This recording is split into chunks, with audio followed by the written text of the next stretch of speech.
Gəlincə dünyaya göz açan Azərbaycan şairi, Azərbaycan ədəbiyyatının ən görkəmli nümayəndələrindən biri olan Nizami Gəncəvi olmuşdur.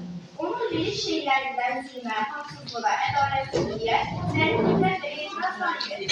Nizami Gəncəvi Siglər Xəzinəsinə aid olan Kəsən kişinin dastanı əsərini səsləndirmək üçün 5 əsrin şagirdləri Davud, Kərimi, Nihat və Neymətli adını səmiyyə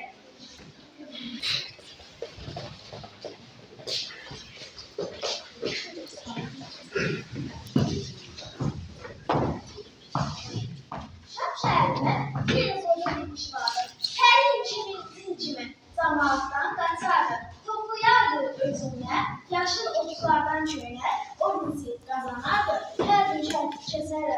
Öz işiyle məxşulkən, bir gün qoca kişi fələyin öz əli ilə bir daha atdım işlədi. Birdən-birə bir cavan oğlan göründü gözə, qocanın qarşısında durub başladı sözə. Ağın altında qılınç vurmalı qədər.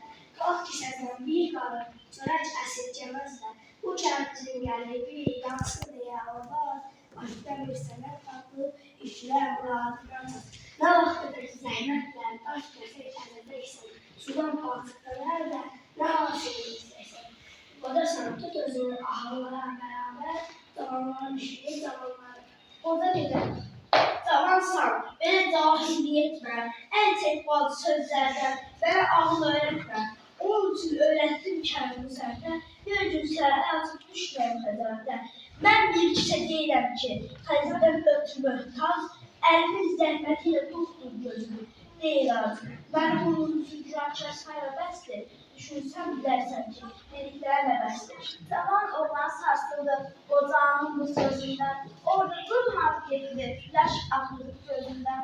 Dünya görmüş adamdır, söylədiği bu qoca, öz işində hamı gözündə oldu ucaq.